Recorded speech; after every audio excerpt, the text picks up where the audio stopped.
안녕하세요, 대치동 캐슬입니다. 오늘 제 옆에는 서울대학교 수학교육과를 졸업하신 강수진 선생님을 모시고 고등학교 처음 과정인 수상에 대한 이야기를 해보려고 합니다. 일단 당연한 얘기지만 고등학교 1학년 1학기, 그러니까 수상은 왜 중요한가요? 수능 범위도 아니잖아요. 그쵸. 그런데 고등학교 수상이 아무래도 중등 수학의 완성이자 고등 수학의 첫 시작점이기 때문에 정말 중요하다고 할 수 있는데요. 그동안 예를 들어서 중등 과정에서는 수의 범위 확장을 띄엄띄엄 배웠어요. 그쵸. 예를 들어서 1-1에서 유리수를 배우고 2-1에서 순환소수 배우고 3-1에서 이제 무리수가 나오면서 이제 서서히 확장되는데, 그렇게 완성된 수를 마지막으로 완벽하게 확장하는 곳이 수상입니다. 그래서 예전에는 조금씩 했던 거 이제 한 번에 모든 걸 다 해결을 하면서 해야 되는 과정이기 때문에 중요하다고 할 수 있죠. 네. 그리고 또 생각해보면 고등학교 과정에서 수학 상이 고등학교 성적 전체를 어떻게 보면 가늠하는 첫 기준이 되기 때문에 이게 기초가 잘 되어 있어야 향후에 그 고등학교 2학년, 3학년 올라가서도 잘할 수 있게 되는 것이죠. 네, 그러면 이제 수상이 중요한 건 알겠습니다. 하지만 많은 학생들이 수상을 되게 어려워해요. 고등학교 첫 과정이라서 그럴 수 있긴 한데, 구체적으로 학생들이 왜 수상을 어려워하나요? 학생들이 수상을 어려워하는 이유에는 좀 여러 가지가 있는데 첫 번째로는 식이 엄청 복잡해진다는 거에 있습니다. 이제 예전에 비해서 그 다항식의 경우에 차수도 높아지고, 그쵸? 문자의 종류도 예전에는 뭐 X, Y 두 종류 정도 나왔는데 이제는 막 X, Y, Z, 뭐 A, B, C, D 엄청나게 많은 종류의 문자와 차수 사이에서 이제 학생들이 식을 정리하는 데 좀 헤매게 될 수가 있어요. 그래서 네, 어려워할 수 있죠. 그리고 두 번째는 수상의 내용이 기본적으로 굉장히 많은 편입니다. 진짜 많죠. 네. 한 학기에 배워야 되는 절대적인 양이 중등 3학년 1학기 과정보다 어떻게 보면 2배 정도 되기 때문에 이제 양 자체가 많아서 어려운 것도 있고요.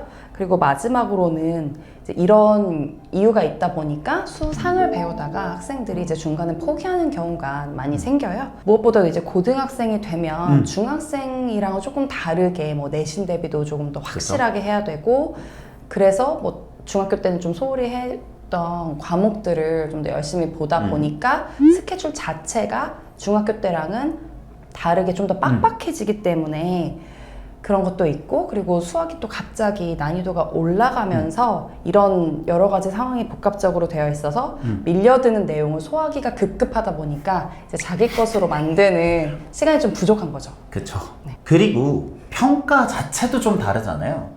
우리가 중학교 때는 절대평가였습니다. 그래서 90점이 넘으면 A, 80점이 넘으면 무조건 B여서 실질적으로는 중학교 학생들 중에 많은 학생들이 A를 받았거든요.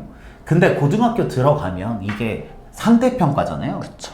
그래서 4% 이내에만 1등급을 주기 때문에 중학교 때 A를 받다가 갑자기 고등학교 가서 3, 4등급을 받는 경우들이 있거든요. 그래서 아까 전에 말씀드렸던 실질적인 이유와 이렇게 심리적인 이유가 합쳐져서 학생들이 수상을 포기하는 경우가 많다, 이렇게 생각하시면 좋을 것 같아요. 그쵸? 네. 그러면 이제 왜 중요한지도 알았고 왜 어려운지도 알았습니다. 그래서 서울대학교 수학교육과를 나오신 강수진 선생님께서는 수상 공부를 어떻게 하시는 걸 추천하시나요? 네, 일단 제가 기본적으로는 마음의 준비를 먼저 하라고 말씀을 드려야 될 것 같아요. 마음의 준비를 해야 된다. 네, 어떻게 하더라도 수업 양이랑 이제 과제량이 엄청 많아지고 복잡하게 되는 거를 피할 수는 없습니다. 그렇기 때문에 아무리 중학교에서 자기가 이제 조금 날고 긴다고 하더라도 이제 이 과정에 있어서는 몰려든 그 많은 양을 이제 겸허한 마음으로 수용을 하고 한 땀 한 땀 이제 한 줄씩 수식을 써서 공부를 해야 된다는 거죠. 네. 그게 이제 고등학교 과정을 배울 때에는 손이 부지런해야 된다는 말을 많이 하잖아요. 이제 그런 것처럼 옛날에 뭐 머리를 이제 굴려서 그 푸는 것도 있었지만, 특히 수상의 경우 다항식이 아까 말씀드렸듯이 식이 복잡해지고 하기 때문에 그것을 차분하게 쭉쭉쭉 아래로 이제 계속 쓰면서 정리를 하면서 문제를 푸는 게 필요하다고 할 수 있습니다. 제가 좀 더 말씀을 드리면 이렇게 얘기를 해요. 똑똑한 친구들도 5시간 걸리고 좀 느린 친구들은 8시간 게임인 거지. 아무리 똑똑해도 이거를 30분, 1시간에 끊기는 어렵다라고 얘기를 하거든요. 그래서 오히려 그렇게 센스 위주로 빠르게 숙제를 했던 친구들이 수상의 이 과제량에 밀려서 힘들어하는 경우가 있기 때문에 말씀하신 것처럼 마음의 준비 아무리 똑똑해도 오래 걸린다라는 마음의 준비를 하는 게 중요할 것 같습니다. 네, 이제 그 다음에는 곱셈 공식이랑 인수분해를 정말 열심히 정말 열심히 하셔야 됩니다. 네. 이렇게 말씀드렸듯이 고등학교 전반적인 계산의 가장 기본적인 내용이 수상에 나오고 그걸 끝까지 가져가거든요. 그런 식으로 정리하거나 문제를 푸는 걸 끝까지 가져가기 때문에 곱셈 공식이랑 인수분해 관련 내용은 아무리 이제 중요성을 강조해도 지나치지 않고요. 그 부분을 본인이 스스로 고민을 하면서 이제 깔끔하게 정리를 계속 하셔야 됩니다. 이게 수학의 정석 기준으로 1과 2과 3과 4가 1과가 다항식의 계산이고요. 4과가 나머지 정리거든요. 요 1, 2, 3, 4과 초반부에 승부가 나는 경우들이 있어요. 그래서 앞부분을 잘 버티면 뒷부분도 그냥 의지를 엉차하고 가는 거고요. 앞부분이 힘들면 뒷부분은 열어보지도 못하고 포기하는 경우들이 있기 때문에 말씀하신 대로 곱셈 공식과 인수분해를 굉장히 열심히 하는 게 중요한 것 같다라는 말씀을 드립니다. 네. 그리고 마지막으로는요. 네, 마지막으로는 2차 방정식과 2차 함수와 2차 부등식 간의 연결을 원활하게 할 수 있어야 됩니다.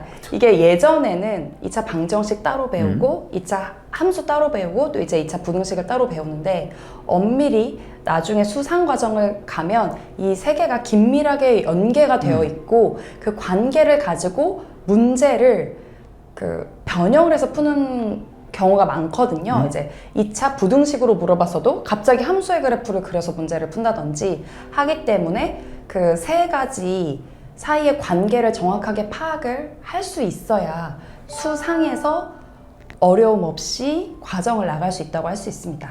그러면 말씀하신 대로 2차 방정식, 2차 함수, 2차 부등식의 연결이 자유자재로 돼야 되는데 잘 안 되는 경우도 꽤 있거든요. 그런 경우에는 어떻게 해야 되나요? 그런 경우에는 아무래도 중등 과정에서 해당 내용들을 공부를 할 때 조금 자신의 것으로 덜 만든 부분이 있었는지를 내려가서 점검을 해보는 게 필요합니다. 이제 수상도 어떻게 보면 중등 과정의 연속이자 마지막 완전판이라고 할 수 있기 때문에 혹시 그 앞에서 부족한 점이 있었는지 보시고 채우시면서 수상을 계속 하시면 좋겠습니다. 네, 여기까지가 저희들이 준비한 수상, 고등학교 과정에서 중요한 내용들이고요. 이제 곧 겨울방학이잖아요. 그래서 겨울방학에 맞춰서 수상을 하는 경우들이 많고요. 그리고 실제로 겨울방학에 하는 것을 추천드립니다. 왜냐하면 시간 여유가 있기 때문에.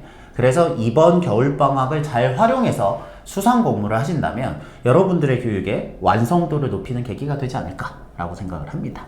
이렇게 나와주셔서 감사하고요. 저희는 다음에 또 좋은 내용으로 찾아뵙겠습니다. 여러분들의 교육을 응원합니다. 저희는 대치동 캐슬이었습니다. 감사합니다. 감사합니다.